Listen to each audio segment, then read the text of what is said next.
Welcome back to Hot Rod Guy Garage, and as you know, the No Name Nationals coming up, and we're about 2 weeks away from me having to drive this thing all the way to Missouri. So there's a few things that need to be addressed as I've been driving it.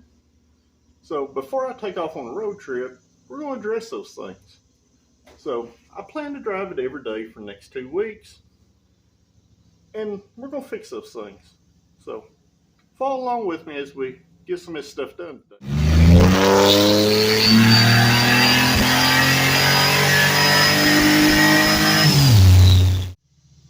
So one of those first things that need to be addressed is I've been having kind of a starting problem when the car gets hot and randomly when it's cold. Now, I immediately was like, it just needs a starter because, it's got sufficient battery cables on it. But if you watch some other videos and you hear me talk about connections, right? How you should solder all your connections. Well, there's another thing you should also do that I just kind of quickly hacked together to get this thing running for a video and then forgot about it. So I'm going to flip the camera around and I'll show you. Alright, so this is the ground cable that I just kind of threw together. When I put this car together, just get to run. It was supposed to be a temporary thing and I forgot about it. So I've got another cable here. And we're going to put the ground cable on it, and I'm going to see if our starting problem, is resolved. If not, I'm going to replace the main cable also, because this is just a cheap cable, guys, that I've had for a while. But it seems to have worked well. I had that in the V8 car, along with that setup, but with an eyelet. I had to shorten this. So let's see what happens. Well, we're all hooked back up. I cleaned the metal up there where the cable bolts also. So let's see how it sounds now.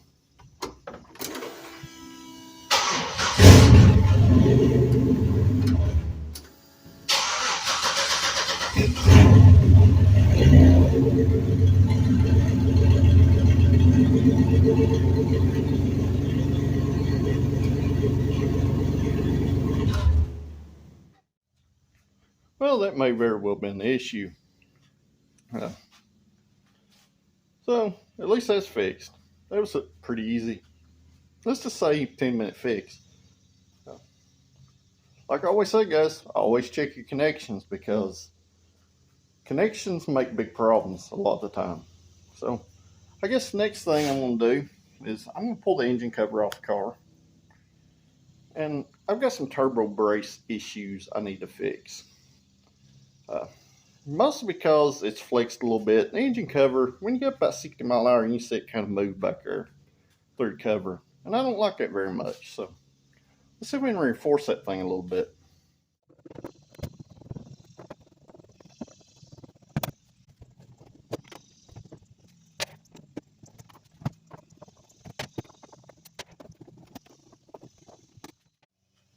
I don't know who thought it was a good idea to put 5,000 screws in that cover. Oh wait, it was me.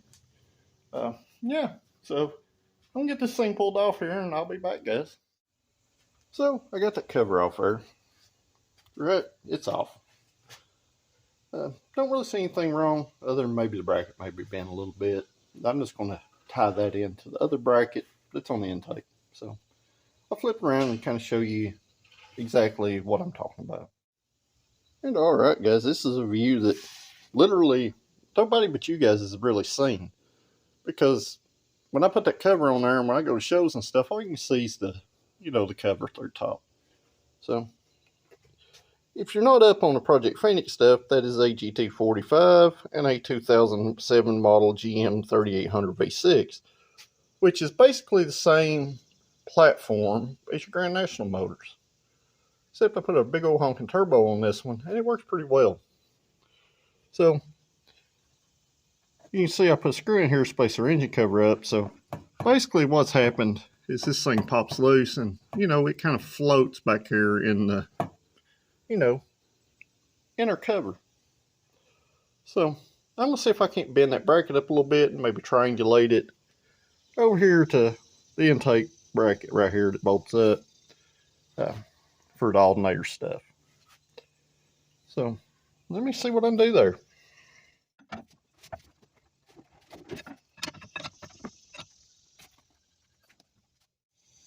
Well, that bent way too easy, so definitely gonna triangulate that thing in there, and I'll dig around my scraps still here and see what we can find.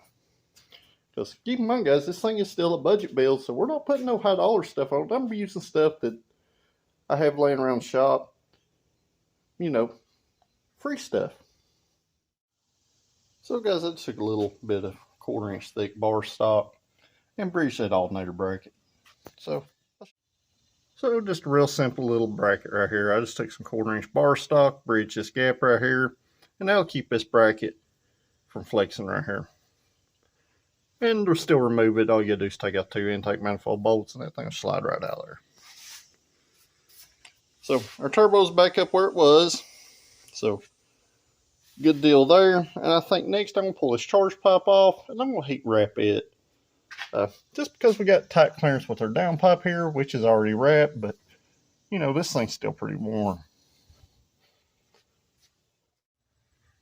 And a lot of y'all are probably thinking, why didn't you just do that when you built it? Well, I did do a lot of stuff, but I forgot about a few things. And you know, as you have a new build, technically like this car is, it just has maybe 500 miles on it, you go back and you have to fix stuff, you know, no matter how minor or small it may be. You know, a lot of these things are kind of minor, kind of annoyances. But keep in mind, guys, I'm going to drive this thing almost 6 hours. You know, one way. That's a 12-hour round trip. And we're going to race it all weekend long. So I want to make sure that all our T's are crossed and our I's are dotted. Just one of those things that, you know, sometimes you just have to take a day and fix stuff. Well, guys, I got our pipe wrapped. That should help some with some of the heat. I'm going to wrap that little section up there also. But while I got the cover off, I'm going to go ahead and check the fluids. Just give everything a good once over, just to make sure everything's still, you know, pretty happy. And alright guys, I got a couple other little small things addressed. Fluids checked. The oil and stuff still looks real good. So the next thing that we need to do, and this is kind of a big thing, especially when you're going to a racetrack. You know, the car does have seat belts in it, but they're not necessarily mounted correctly. Done that just because I couldn't use the factory seatbelt arrangement in the car. Mostly because the doors are gutted, and you know, we set this thing up with a race seat and stuff. First, I was going to put a set of harnesses in it. Since I got this Vitara sitting here, not doing anything, I'm going to rob the 3-point belts out of it and get them cleaned up. We're going to see if we can get them mounted in Project Phoenix here. So follow along with me.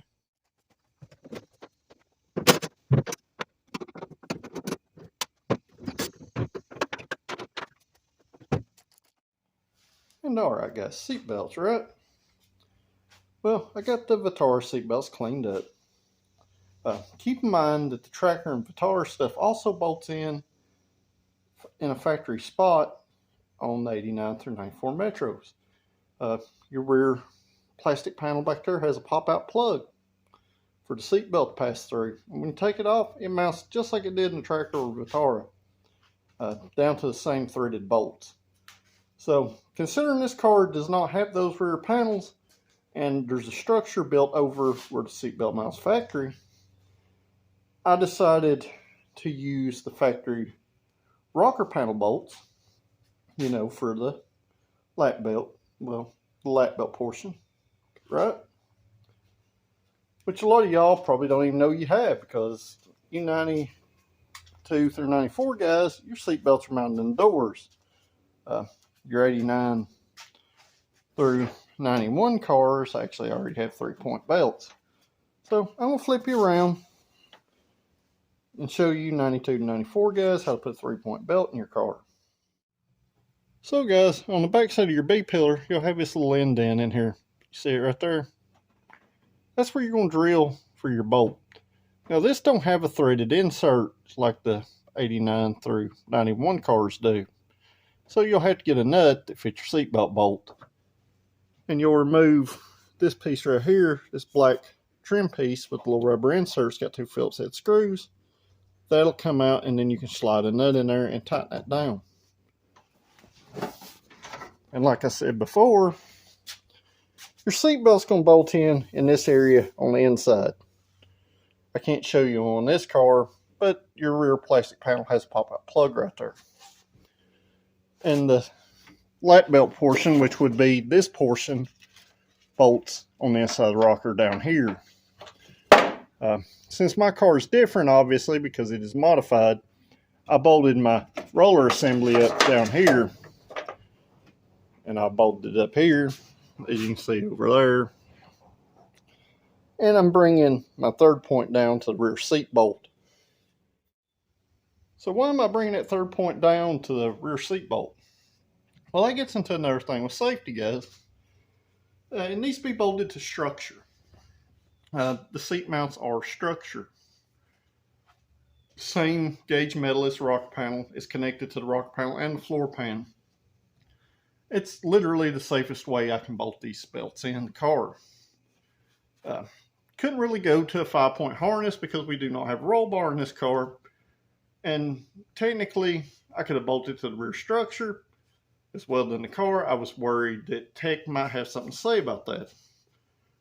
Considering I'm just going to bracket race this car, and maybe a little grudge race stuff, I'm going to put the factory belts back in it and bolt them up as factory would, technically. So that should be good. It's definitely better than the setup I had in it, and I'll show you that here in just a second. So this is the setup I had before. And basically what I done, I dissected the door mounted seat belts and, you know, made them into just plain lap belts. Which, while not technically super safe, it is legal. Nothing in the law, you know, on the street says you have to have a 3-point belt. So, at least in Tennessee. So, let me get that other belt mounted. I pretty much showed y'all how to do it. It's pretty easy, guys. So, let me get this other belt in here and I'll be back. And so, the seat belts are in. They function and fit fine. So, that's one thing off the list. Now, there's a lot of things that are going to change with Project Phoenix, including putting an open-end lug nut on it. I may contact John and see if I can just put one on each wheel or something. I really hate to buy a whole set of lug nuts that I would never ever use again. Considering this thing is, you know, it's got a long stud in the front, but it's got factory Pontiac wheel studs in the back, which are more than long enough. Because GM used them open-ended lug nuts with the black plastic covers, if you remember those, on a lot of those cars. So literally everything else from this point, other than me taking antifreeze out of it and putting straight water in it, which I really hate to do because this thing has such a large, expansive cooling system in it that it's almost impossible to get the air out of, guys. You got to remember the radiator's mounted flat up there in the front, the motor's all the way in the back. So you have about 6 foot of cooling lines each way. So that's about 12 foot plus the hoses. That's another 3 foot, you know, on all 4 corners. So it's got a lot of cooling system. You know, places for air to hide and be trapped. But I am going to flush that out just so we're legal. But other than that, guys, everything else is going to be kind of convenient stuff. I'm going to put a driver's side sun visor in it, you know, just for giggles, I guess. It's 3 screws, and I'm probably going to put a set of wipers back on it, just in case we run into a rainstorm. Hopefully not, but, you know, there's no reason it can't be drove in rain. So, other than that, I mean, I'm going to get to driving this thing and see what happens from there. But I'm going to leave the engine cover off for today. I'm not real happy with the chrome trim, how it's held up that I put around the edge of the engine cover. So I want to address that. I'm going to leave this off a few days till I get the cooling system flushed out. And I guess we'll pick back up I may do a couple of videos on this, you know, No Name Nationals prep stuff. But other than that, I want to log tune just a little bit more. I'll admit I'm not the best GM mass airflow tuner. You know, everything I do speed density and turbo.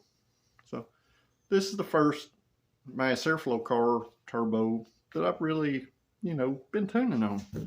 And the tune's great in it, it drives good, but I'm just not real happy with it up in the boost. And that is why I've not really leaned on it all that hard as far as turning the boost up on it. So, I don't know, guys. We'll just have to go from here and see what happens. Well, guys, that's it for today's video. Like I said, I'm going to continue driving this thing, you know, at least for the next 2 weeks until the No Name Nationals. And I'm going to tweak and, you know, fix stuff as I see fit just to make sure we're going to make it. So if you like this kind of stuff, make sure you like this video, share it with your friends, and most importantly, subscribe. And, you know, what do you think about driving Project Phoenix 6 hours to Missouri? Let me know down in the comments below. And as always, guys, I'll see you at the next one.